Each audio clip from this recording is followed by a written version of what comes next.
Hello, ladies and gentlemen. I sincerely apologize for not making a video in such a long time. I've been extremely busy with other things. This is not the page we are going to review. There's a different tab I have opened for his Calendly page we're going to take a review at today. But he's definitely not the fastest in the industry. He is the best at not getting any results. Being a former client, he got several removals, all of them which were reinserted, therefore negating the fact they were removed to begin with. So he is the best at not getting results, and he is the best at being a scammer. But we are going to review his Calendly page next. For someone who claims to be so busy, he certainly has so much availability. I mean, look at all these days, Monday through Friday, several hours a day. So there's the first call to bullshit. Second is we're going to look at something specific. Are you looking for financing within the next 30 to 90 days? He is asking this question to determine whether it's worth him doing a credit sweep or not. Credit sweeps are illegal. Moreover, let's use a hypothetical situation.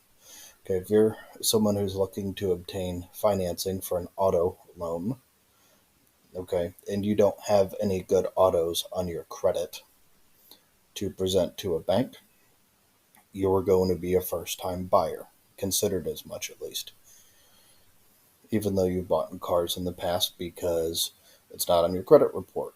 And it was bad. You're not going to present a bad auto loan. Anyways, someone like Andre is going to recommend going to a trade line supply company to get trade lines to boost up your score. Now, that's not going to do much for a couple reasons. Because those are credit cards, not auto loans. Again, if you do not have a good auto loan to present a bank, then you are going to have a hard time obtaining financing.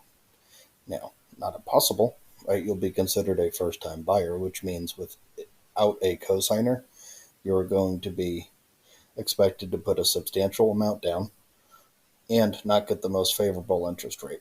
Again, that's an absence of a cosigner.